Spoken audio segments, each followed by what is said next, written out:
The live.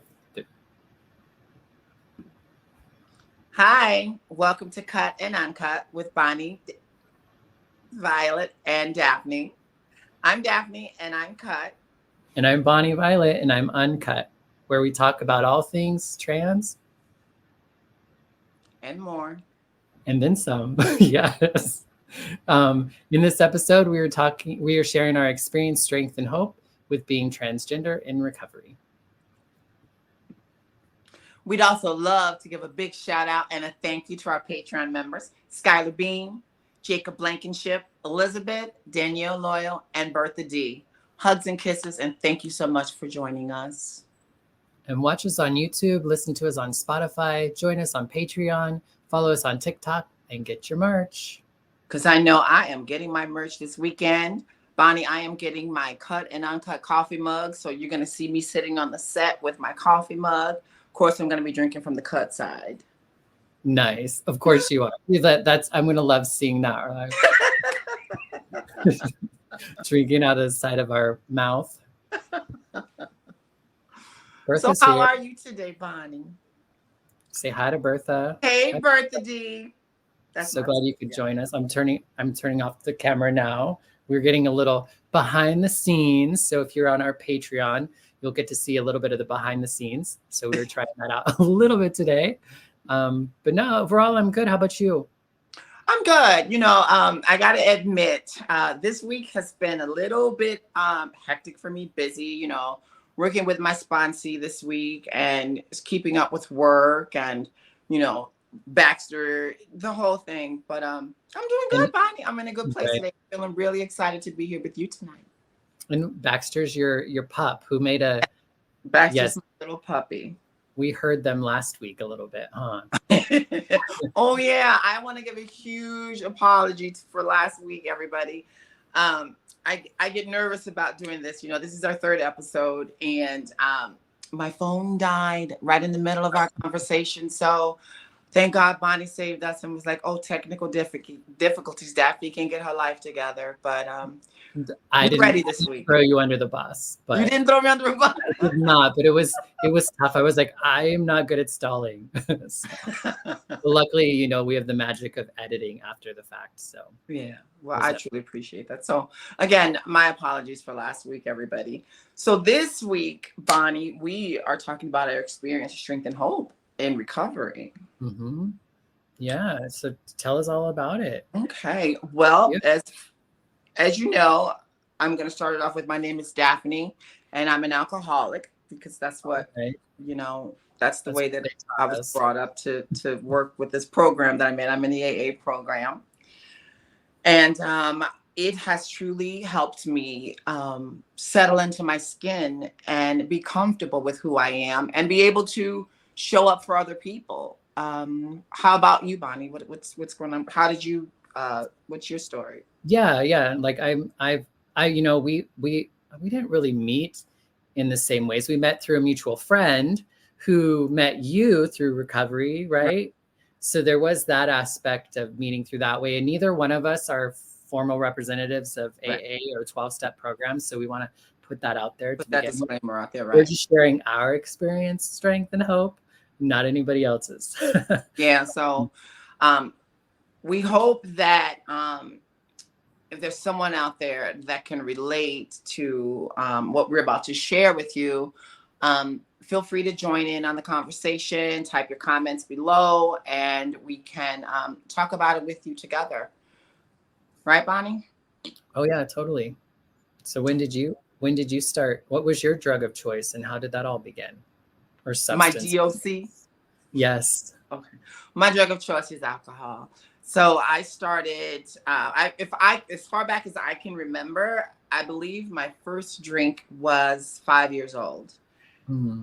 And I can recall all of my uncles in the kitchen in my grandmother's house.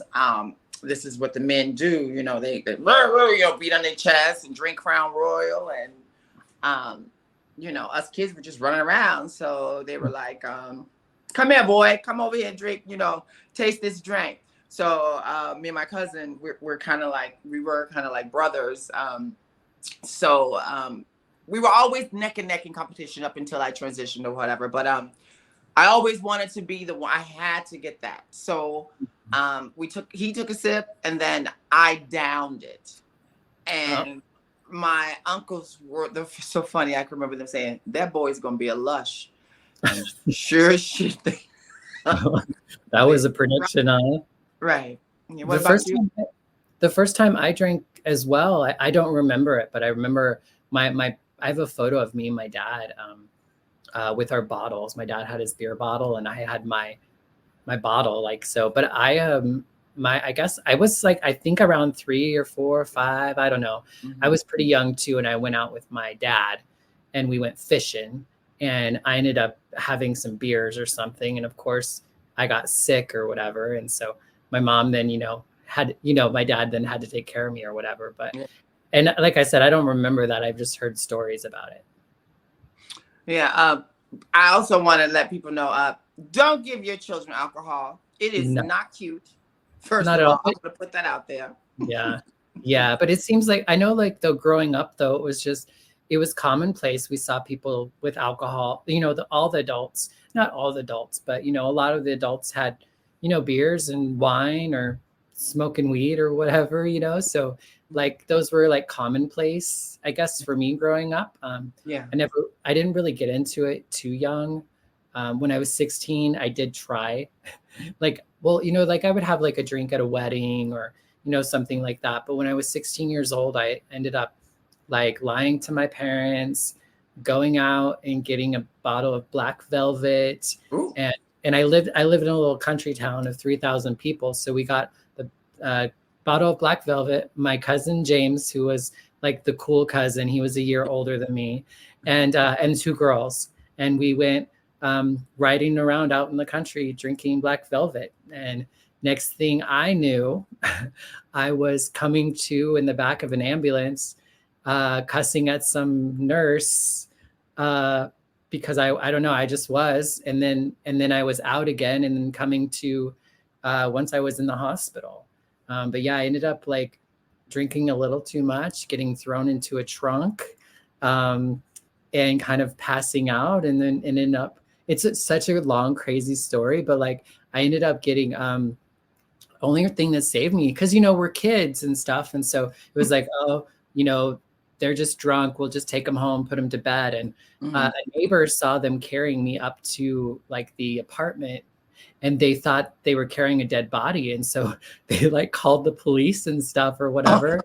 And so then I ended up, ambulance came, and I had alcohol poisoning, and I almost died. They had to like shock me to bring me back, and give me charcoal and all that stuff. And so after that, I just, nobody would drink with me anymore. Plus I wasn't really, I don't know. It was like, I was obviously an amateur. Like I kind of like you talked about, it was like, I just didn't know what I don't know. I just didn't know how to stop. Well, here in Chicago, I think my next big drink that I can remember, I was 16 and I was hanging out, here in Chicago. I grew up, we're hanging out on the north side of Chicago, and a lot of my friends were Spanish. I remember we talked about the different changes and different dynamics in the different cultures here.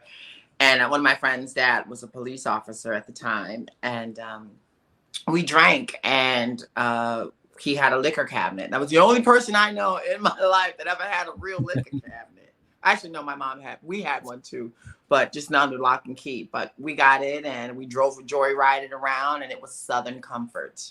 And I have never touched Southern Comfort since I was 16 years old. But I did dabble in all the other good stuff. But I can recall crawling up the stairs to my aunt's house and to get in the house. It was just that was the worst experience. But I'll tell you that it wasn't the alcohol that gave me the rush. It was the rush of being accepted that I now can realize that is why I drank the way I did. And in the sense that it kind of like let your inhibitions down and allowed you to feel comfortable. Yeah, I was very insecure. You got your real self hiding in the back of your head, you know what I mean? And you're trying to feel normal or give the illusion that you're normal, knowing inside, to me in the back of my head, I was just like, oh, wow, I'm just so uncomfortable. You know what I mean? So the only thing that I could do was for me to truly feel in was to drink. Mm-hmm. So. Hi, Sharon. I just want to say hi to Sharon. Sharon. Just acknowledge her. So, going forward now, Bonnie, when did you, we're past high school. Let's talk about our pre-adulthood. Would that be like, we're adults now. How was drinking and being trans for you then? Yeah, I mean, well, I hadn't really come into transness. I was barely coming into accepting that I was queer. I thought I was a gay boy at that time, was my understanding of myself. And, I got, and up until that point, I didn't really drink a lot. I didn't really, party. I saw a lot of people who had drug and alcohol problems, or I saw a lot of negative impacts from drugs and alcohol with people. And I just always, one, I didn't want that. And two, but one thing I always thought that people who used substances had a good reason for it. Like my perception was they had a hard life, or they had this difficult situation or circumstance. And so that's why they drank or used. And because my dad would always refer to it as like a crutch. And for me, like I had Jesus in church, that was my crutch. And other people had substances. And I was just like, never felt like I needed that, But once I was diagnosed with HIV, I was just like, oh shit, like now I have like a reason to use. And that's when I really went off to the races, and I started doing ecstasy. I smoked my first joint and did ecstasy all in my, like the first week. One right after the other, like it was wild because you were giving yourself a 7-layer high. Yeah. I ended up going home with this boy from the bar who was like super cute. He had like one nipple pierced, and I was just like, ooh, and like, I'm that girl. Like I'm new to the scene. I didn't really know the club scene and all that. Ended up going to his house afterwards, of course, and then hanging out in his room. And then I came out of the room and there's a whole party going on. There was nobody in there when I went in there. And so then, that was just kind of like the party house that we all went to. That's where I met like our mutual friend of how we met. We spent a lot of time in that house. And that was the first time I smoked weed. Of course, the first time I smoked weed, I was drunk. So I was throwing up on the toilet all night. So that wasn't cute. And the first time I did ecstasy, it was kind of a mess too. But that was kind of, and then I just was kind of off to the races, For me, it was kind of like a medicine, life began to feel really hard, and I just needed something to soften the blow of life. Church and God was no longer an option for me, and so drugs and alcohol seemed like the appropriate option, I guess. How about you? Believe it or not, I didn't smoke weed until I was well into an adult. I think the drinking for me kind of picked up as I progressed into a young gay man, which was a very short stint of my life. I just wasn't comfortable in that. And it was like I was telling you that gay men would tell me, you just are so eccentric. And I didn't even know what the hell that word meant, but it was a way of saying that you're super feminine.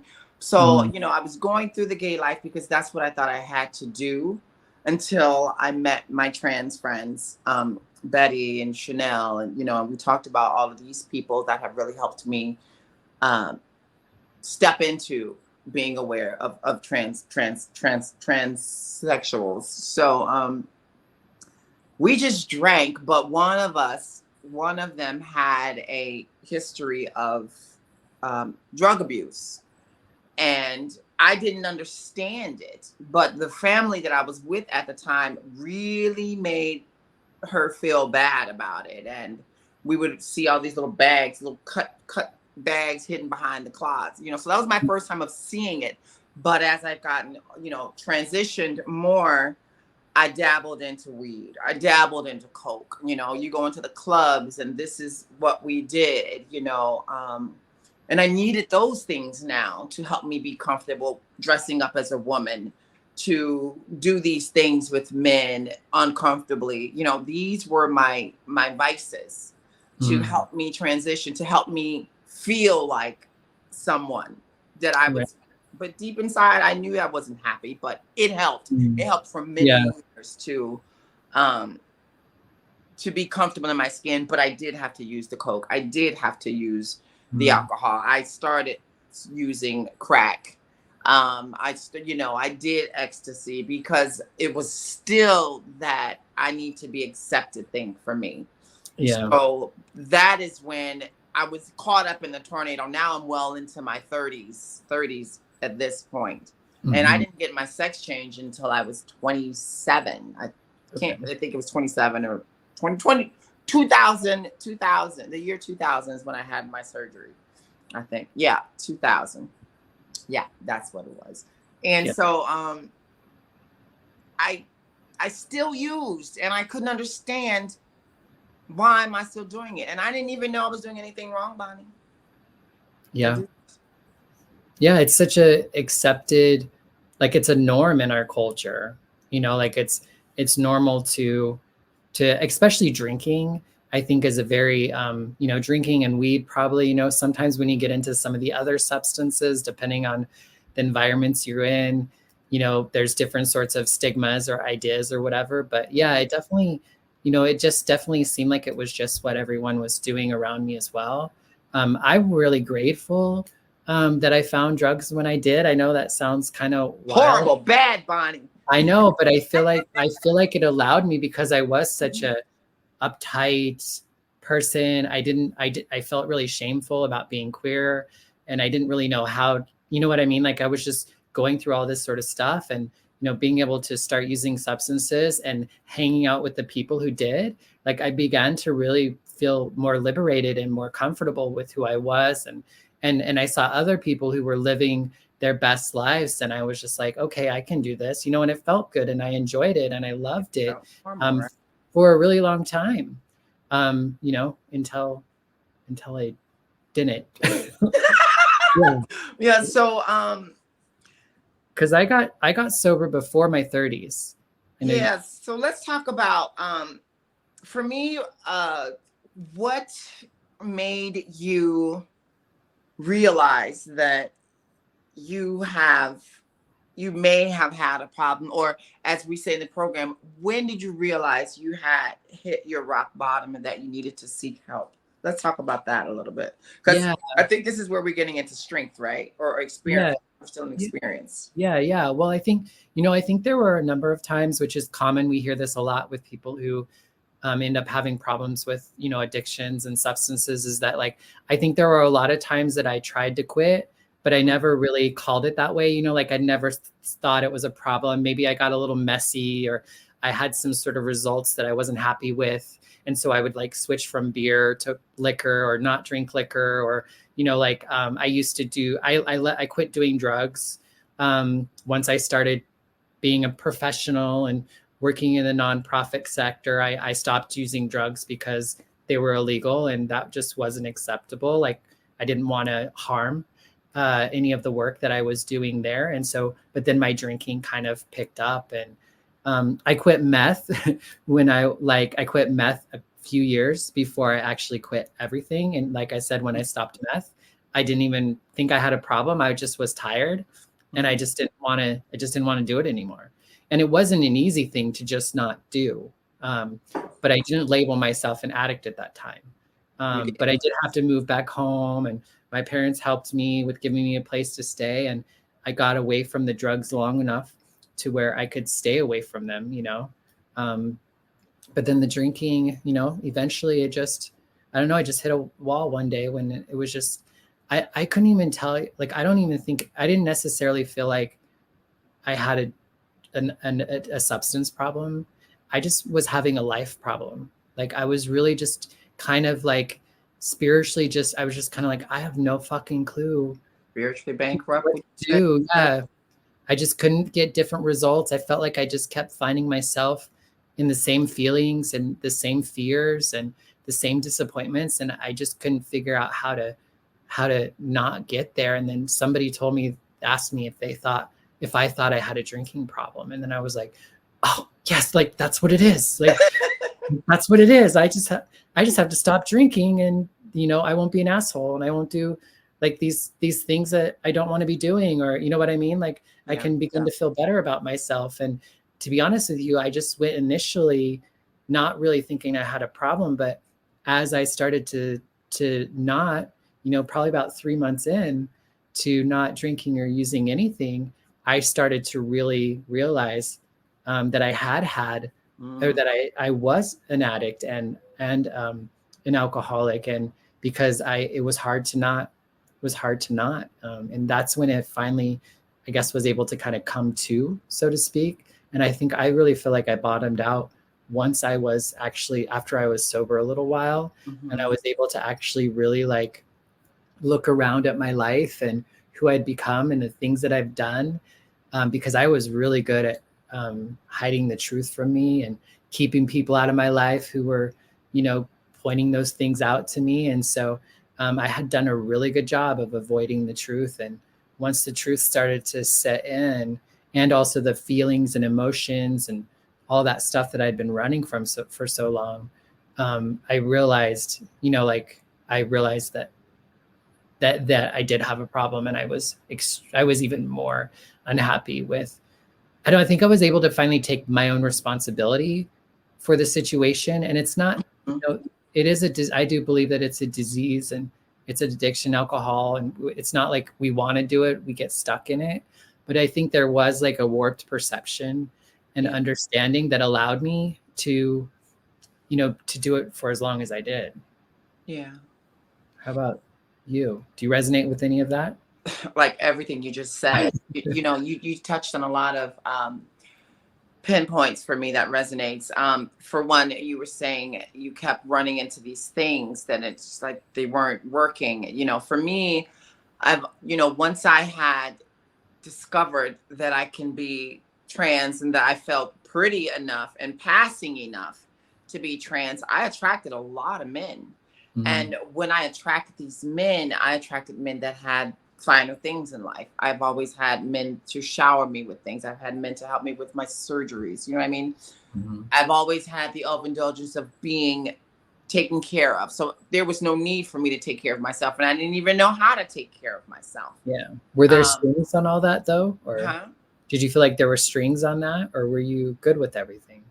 From what I knew about what I needed to be doing, I thought it was okay. Right. And so I didn't know, as long as I was doing what they needed me to do, I don't think I had a problem, because they were providing me with the alcohol. They were providing me with the drugs. They were, you know, doing what they needed to do, you know, get their sexual pleasures or whatever. And I didn't know any better. You know, I left my home and I felt individually free to do whatever the heck I wanted to do since the age of 17. Once I left Chicago and moved to Minnesota for Job Corps, that's when I started to truly, you know, be comfortable with nobody's here now. So I could just wear a dress every day and, you know, just be comfortable, go to school and transition easily that way. And it was the gay 90s in Chicago, you know, in Minnesota, that kind of helped pull that out of me a little bit more. So then the drunken fights started, fighting with the drag queens in the bars, and you know what I mean? Just the blackouts, all of that stuff, the envy, but I always managed to keep a job, which is strange. So I did all of this not knowing that I had a problem. This was normal stuff. Me and my girlfriends, we get drunk, we go to the bar because we were looking to go and start some shit. We were looking to go pick up men. We were looking for that attention. And the only way to get that was to drink. They drank like I did. So I felt like I was in my perfect surroundings. This is what it was supposed to be. Yeah. So I didn't realize that I had a problem until till I moved to New York. I can't get into numbers, just locations is what I can really, you know, and I was living in New York, and I was working for Lord & Taylor, and I had a boss that was like, you know, and she broke me down. Like she, like, you know, just, she broke me down to really nothing. And I had already not ever felt comfortable in my own skin. I always felt like there was a hole in me. Something was missing that, you know, after I had the surgery, I thought that would have been it. I have arrived. I'm in New York. You know what I mean? This is what I perceived in my false reality, that this is what was supposed to be doing.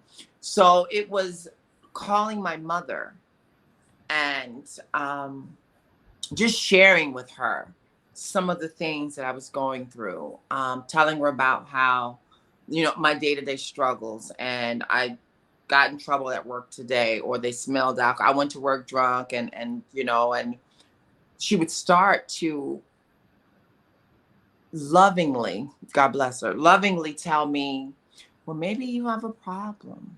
And maybe you should just stop drinking. But then, you know, my mother is in recovery. And so to me, she was trying to throw, what I want to say? I felt like she was trying to throw like me into her world. Yeah, like, you know, you like me. And I'm like, and I was rude to her about it. And I still hated the way I said it to this day. Like, I'm not an alcoholic. I'm not like that. I don't fit into your world that way. Don't, you know, this is who I am. This is what we do here. We're, you know, I'm in the limelight, trans people, gay people. We're in the fashion industry. We do this. This is normal for us. You don't understand until I hit rock bottom. Yeah, I really relate to that. I did too. Like, I think the thing that helped me get sober too was I started to see people who were clean and sober, that were queer, and they were living lives that I didn't think were possible for people like us. You know, they were having marriages and good jobs, and they were not doing the things that, you know, that we all do. I didn't know those people. Well, that was the thing that was so wild. When I got into like recovery, I started to meet these people, and I'm like, how the fuck?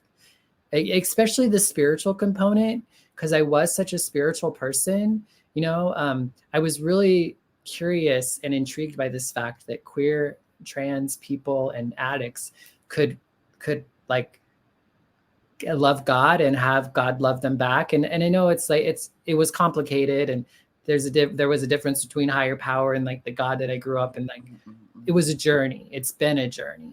But I believed them and the experiences that they were having with being clean and sober. And I just hoped to God that they weren't lying, and that I could maybe do what they did and hopefully get the same results. Yeah. You know, I wasn't really comfortable in my skin until I came into recovery.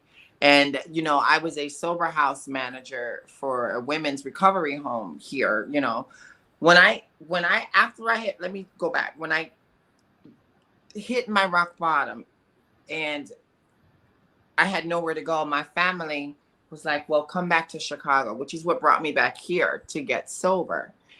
And I wasn't the best at it in the beginning. My mindset was, I am going to give them 3 months, and then I'm going to hit Boys Town, because that's what you know what I mean? It's what I knew. That was my plan, you know? And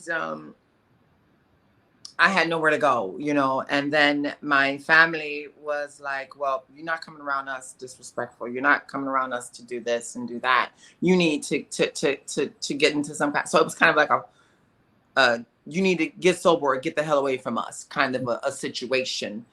And my goal was, I just needed a little space from y'all, and then I'm going to go and set myself free, you know?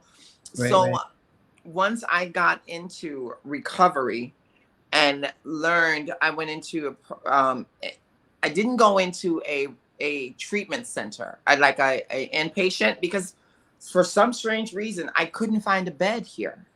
So I had always been a person to pray. You know what I mean? I've always said my prayers. Now I lay me down and sleep. I pray the Lord my soul to keep before I go to bed.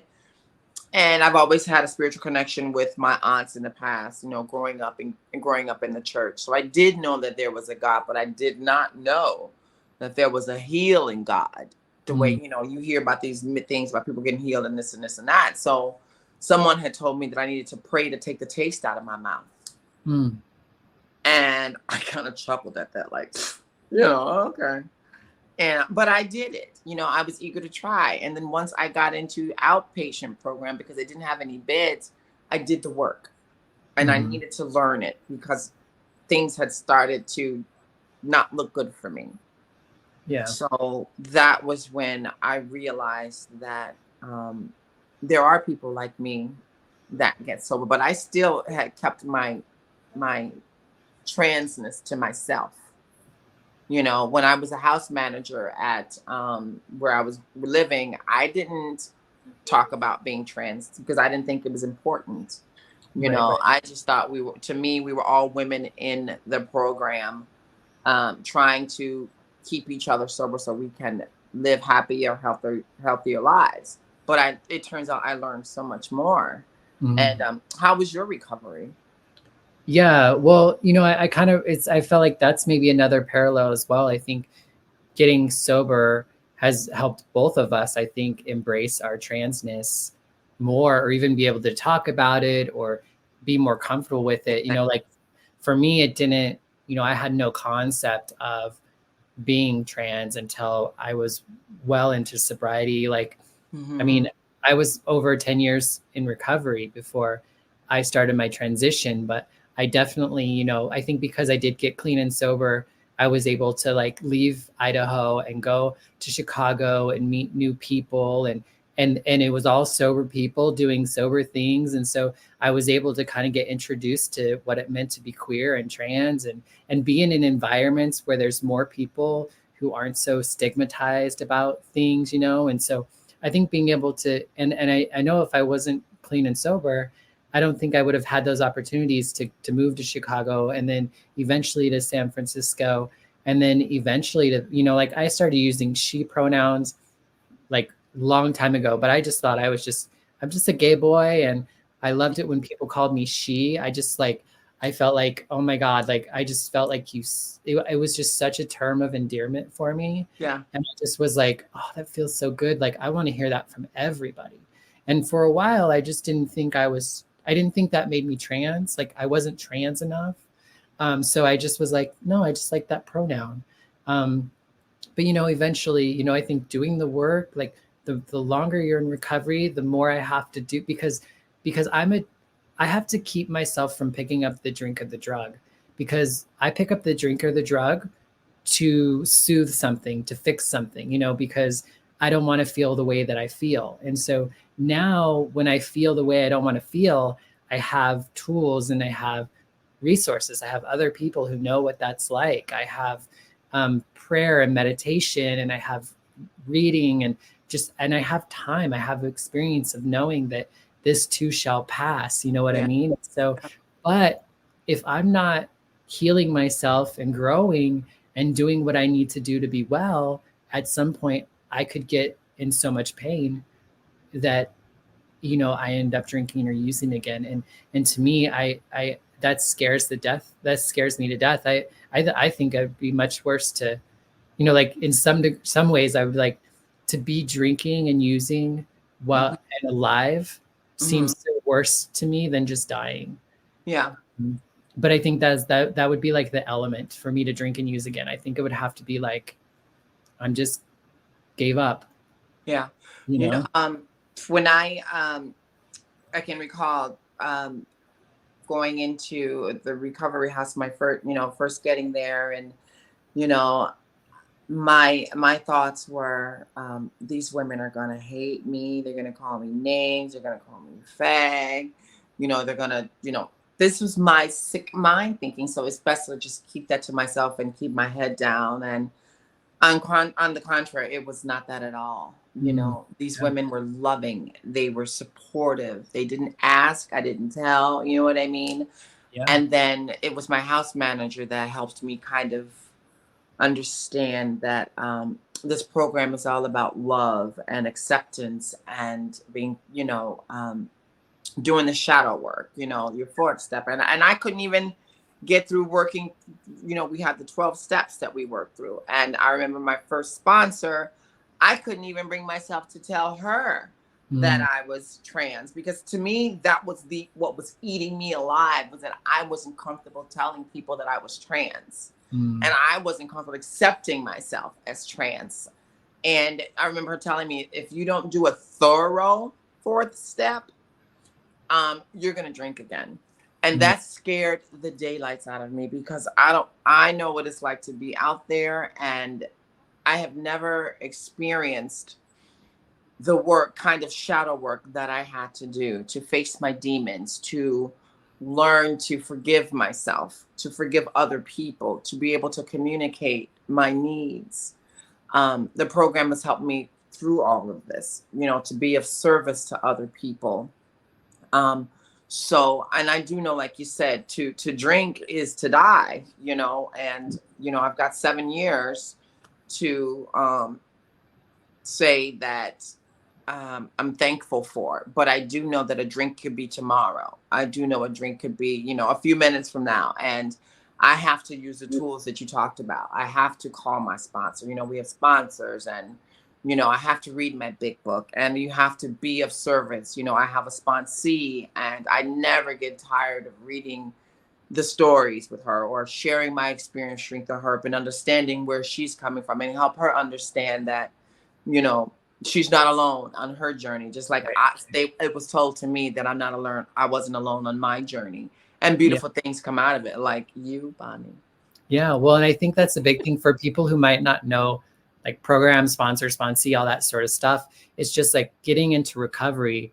I've been able to make friends, other people who are on a similar journey and path as me, that can walk alongside me, can, you know, because we're not all sick, or we're not all hurting this on the same day sometimes. And so when one of us is feeling a little better, we can help the one who's not well. And then, you know, sponsors are like mentors or teachers, people who can help you do what you need to do to really come to understand and know yourself more, so that you don't need a drink or drug, you know, in order to exist. And, you know, that's, I don't know. I just think, so for folks who may not be aware of all that, basically it's just, you know, like, I think the big thing about it, it's like, you can get into the semantics of like, you know, like, you know, all that sort of crap. I think it's like religion in some ways, you know, like you have fundamentalists that are like, oh, whatever. And then you have this, that, or the other. But for me, I think it's really about being able to have community.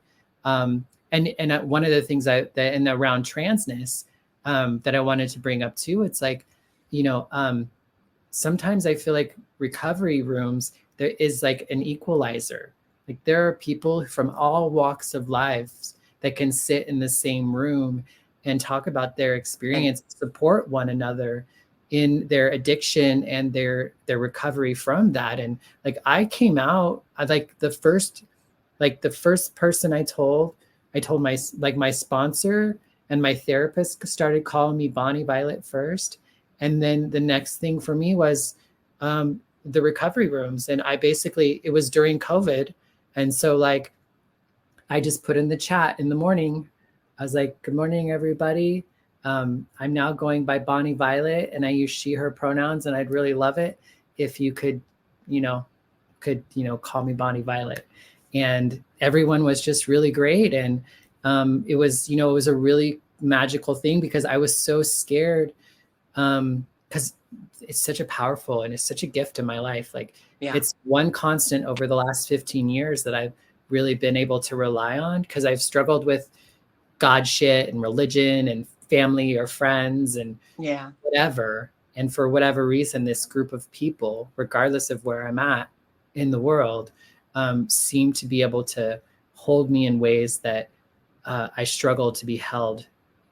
Yeah, and that's the other part that I'm really glad you touched on, the God part, because that is the most misconception that I hear about people say, oh, I don't go to AA because it's the God thing. Well, how do you know?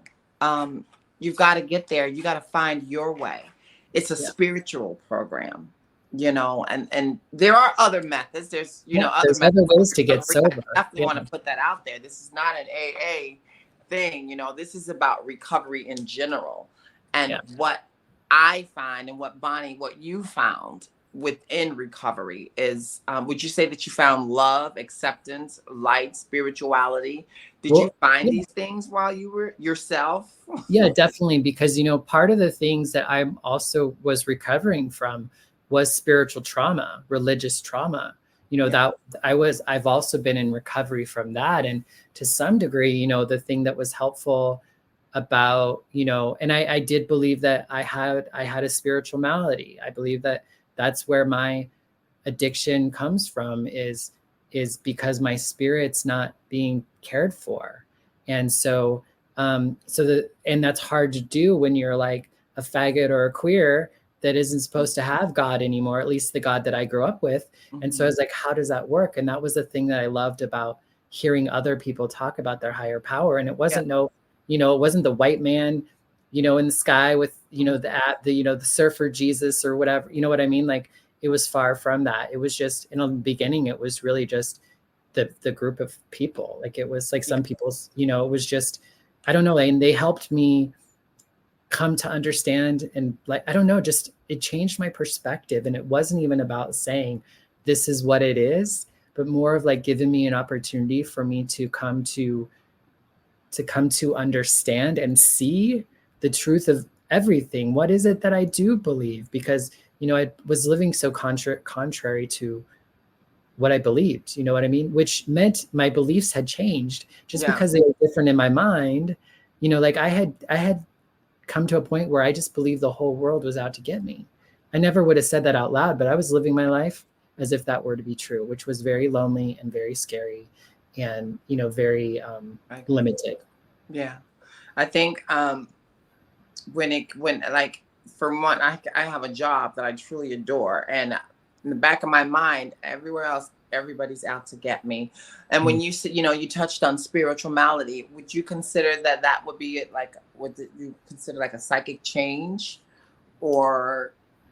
I think for me, and I want to say, like, not for everybody. I don't think everybody drinks and uses for the same reasons. I think that I had been neglecting my spirit. The truth of the matter is, we all have a spirit. We have our mind, we have our body, we have our emotions, and we have health, activities that we do to care for each of these things. And I think, balance is important. And my spirit was crushed, and it wasn't, I don't necessarily believe in that, but I struggled to have an awareness of my spirit and how my spirit was showing up. So I don't know where I was going with that, but the spirituality to me is what animates me. It's what gives me life. It's what causes me to do the things that I do or not do the things that I do. And if I'm not connected to that, and I'm just kind of like, like, for so long, I was just a byproduct of all the things that happened to me. And I was just some like maladaptive byproduct of these things. And, I've really been able to come to a point that I can be a co-creator. No, I get to decide how I'm going to let these things that have happened to me in my life form me. And, I get to have some control in how they impact me as much as I can. And I have a group of people, and I have sometimes this, I hope to God sometimes that there's just something else that can help me deal with all that. Yeah. I also wanted to say, when I have this thing now in me where I show up for other people. And that was something that I had never experienced before. It gives me so much joy to be a part of something, that acceptance that I was searching for so long ago, that I now can receive it without having to pick up a drink. It naturally for me now. I enjoy going to meetings. I enjoy helping people figure things out. I enjoy listening to people who want to come to me and confide in me and just talk to me and be around me, because now I'm accepting that I'm an okay person to be around. More than okay. Yeah, shocking, isn't it? But I love the fact that I'm showing up for myself And I think that society, in my mind, has broken me to think that I am not worthy of love and that I'm going straight to hell being trans and that you don't deserve, and it is ongoing, and stuff like that can really make a person have self-doubts. It can really influence negativity, and that's why I chose to now be able to be confident in speaking about these things, because like I said, now I have the strength to be selfless and admit my story and hope that, like we do in the in recovery, connect with someone that this resonates with so they can do the same thing and share it with someone else. Does that make sense, Bonnie? Totally. Yeah. I mean, our transness can be an asset, and rather than a deficit or something that is taking us away from life or causing life to be more difficult, actually we can embrace and see that being trans is actually a gift. And because we're trans, you know what I mean? Like those sorts of things. And I think that's the thing that I would want to say. Like, if people are coming across this and they're trans and they're questioning, like their substance use or whatever, and they're like, but they've tried and they've went to treatment centers, or they've went to different meetings and groups, and they've been misgendered, or there's a lot of language that's used that's very religious and very like old school, and like don't let the limitations of those people keep you from getting what you need to be well. And it's hard because we should not have to fucking be that person to advocate and do all that. But like sometimes, like, think about, like, I know how important it was for me to see that there are people like myself that were having lives that I didn't think were possible. So, it's important for people like us to be visible and seen in spaces of recovery, and be seen as people who don't use drugs and alcohol anymore. And that's not to say that people who use drugs and alcohol are bad, this, that, or the other. But for us who drugs and alcohol cause harm and hurt in our life, to know that that doesn't have to be the case anymore is just awesome. And oftentimes, like, it's our transness, or it's our, it's that thing that makes us terminally unique. And yes, we all get to be unique, but don't let your uniqueness take you out. Don't let your uniqueness rob you of the gift of what recovery can give you, and ultimately, I think, the world. Yeah. And I just wanted to piggyback on that.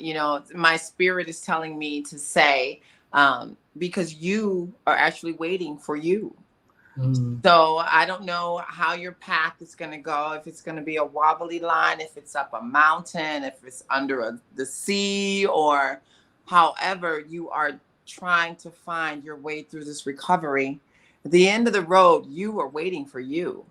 And the you find, you would be shocked to understand that is beyond your wildest dreams. Oh yeah. My life is so much like, they talk about in recovery, like, write down all the things that you want from getting sober. And like, you usually sell yourself short, because, and that's like, I lacked the imagination. Like, I just didn't want to drink or use. Now, like, I fucking love myself. And I call myself Bonnie Violet now. And I ask you to do the same. And like, there's so much that is happening in my life that I never would have said I wanted to do, or that, whatever, but it makes sense. And I've gotten so much joy and so much, I love that. You know what I mean? Like contentment and satisfaction, and it's in alignment with who I am. It just feels more congruent and in alignment with me. I don't live in a world in which I believe everybody is out to get me. I believe that I live in a world in which there are people, there are forces, there are actions that are the majority, that are out here to help us live life to our fullest and best. So would you say that you're free, Bonnie? You're free. Do you feel free? I am free in so many ways. My thinking sometimes tells me otherwise. Yeah. But, that's the thing that's nice about being able to talk about this, because, I'm sharing in ways that I'm just like, oh my God, girl. Look at you, girl. But I'm like, but it's true. It's truth. It's my truth. And I believe it, or I wouldn't say it out loud, especially on a platform like this. Yeah. But I sometimes forget that, or I sometimes don't live as if I know that to be true, even though I know it is the fucking truth, And so that's why it's so important to have, to have you in my life is so, it's just, it's beyond words. I don't know how I would have gotten through the last year without you, because I've allowed my transness to make me so unique that I haven't been open to receive much from many people who I probably could have benefited from. But with you, I could, because you were trans and you were in recovery, and you know what I mean? Like, there were these things that I thought made me so wrong or different or life harder, or whatever the thing I was framing it in. Mm-hmm. And I needed to know, because you live the life you live in the way that you do. Like, I know I can do that too.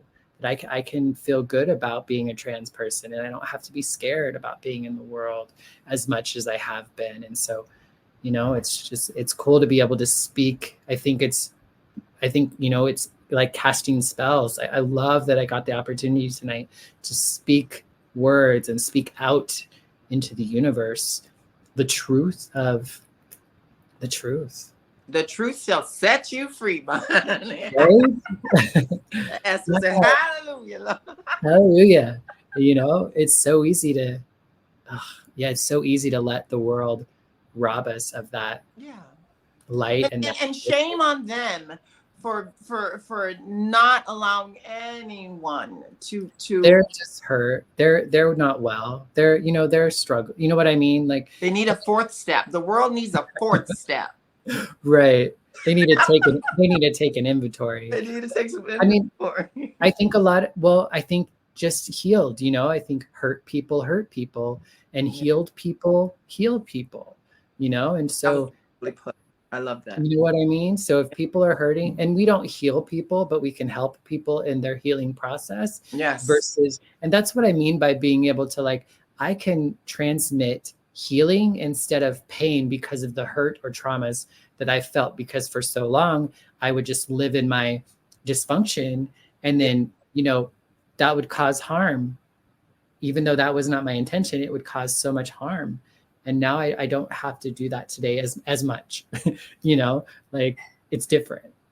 Yeah. So what would you say your hope is? Well, I hope, before you say your hope, Bonnie, that I hope that our members remember to join and subscribe us, and put some comments down there, because we want to share some things with you too, because you are just as much of a part of this as we are. So we want to invite you in to continue this journey with us. So share your thoughts, because I know some of you are some professionals out there that have some thoughts that you would like to share with us on how you feel, and you're more than welcome.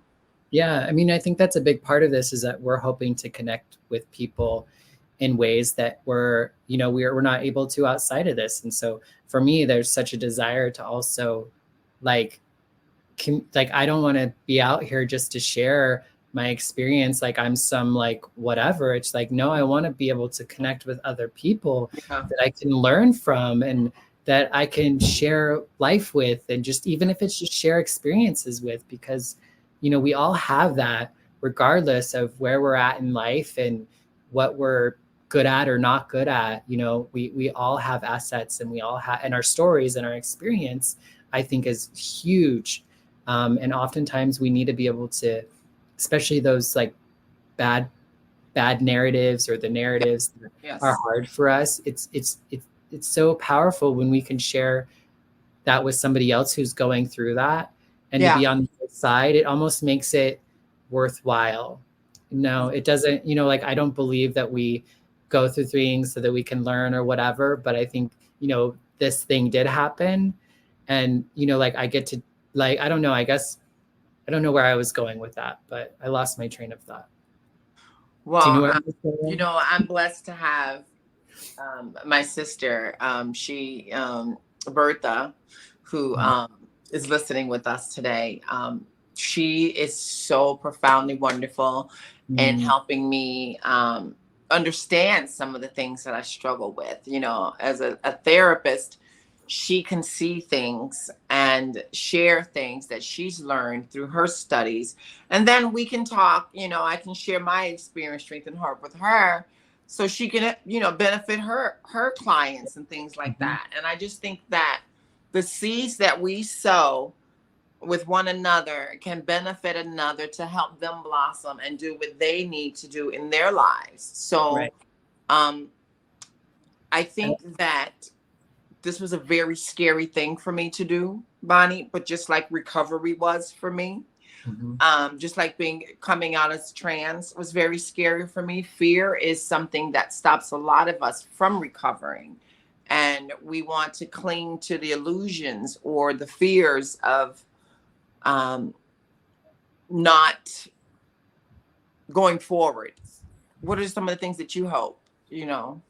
Yeah, I mean, I was kind of, you know, in my head a little bit thinking about like this, gosh, I was kind of going all over the place, but consumption was coming to mind, which is, I know is a little off base, but just, we live in a world that overconsumption of like social media or news or anger or food or, you know, sex or drug, you know, all these sorts of things are a form of consumption, and it can be addictive. And I think that's the thing that I wanted to say was that, you know, I've heard people say the opposite of addiction is connection. And I think oftentimes when people are using these substances or doing these things, they are seeking connection with different things, but it's not, and it does serve a purpose, but I don't know, there's balance to it all. You know, I'm not necessarily saying that those things are bad, but they can, I think, get in the way. And you know, I think consumption, I think that, I don't know, I think it just makes it, I don't know, I think to be an addict is to be human personally. And I think if like the United States was a person, it would be an addict. What kind of, like a shopping addict? Or I know, right? Probably Shopaholic? What they call a garbage can, like drunk or dumpster fire. User. They'll just like whatever's around, you know? It's like, no, it doesn't have to be Coke. It doesn't have to be meth. It doesn't have to be, it's like, what's here? What can I take in? What can I, you know what I mean? And you know, I just think it's helpful to have that awareness so that we could try to heal the world. Would you say you want to heal the world? Yeah, I was watching that documentary about that. Oh, really?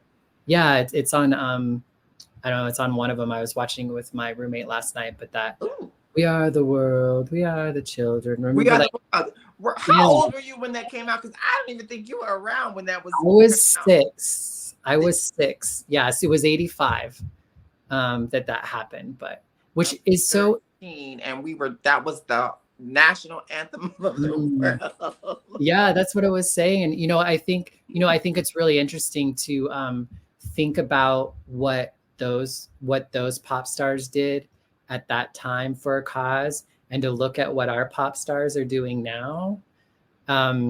It's really heal the world. We used to have Live Aid. Do we still have that? Well, I don't know, but it's like, but if you think about everything that's going on in Gaza and the Congo, and you know, you don't see, you see very few people speaking out, and if they are, you know, then it's like, you know what I mean? I think really Taylor Swift was super tone deaf at the Grammys this weekend. I'm not even that girl, but I'm bringing up the Grammys. But I know we want to talk about pop culture a little bit. And it was interesting. I heard somebody today talk about, they love to talk about spirituality in pop culture. I wonder if maybe that could be next week's topic. Pop culture? Pop culture and spirituality.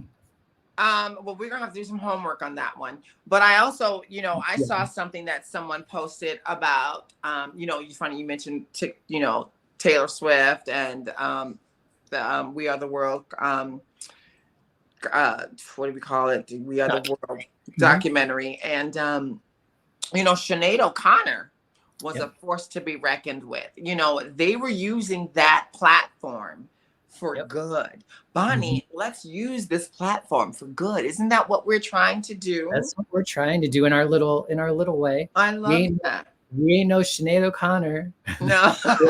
or Michael Jackson or Cyndi Lauper or Lionel Richie, but we'll do our little part, you know?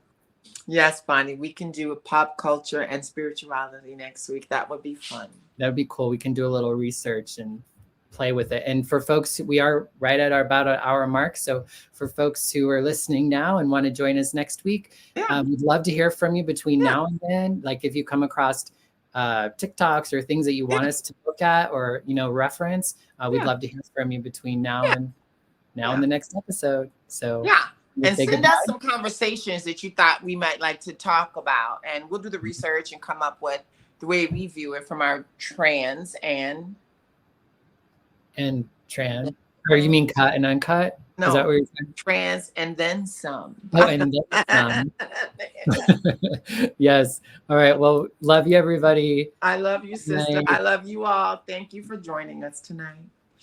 And look, my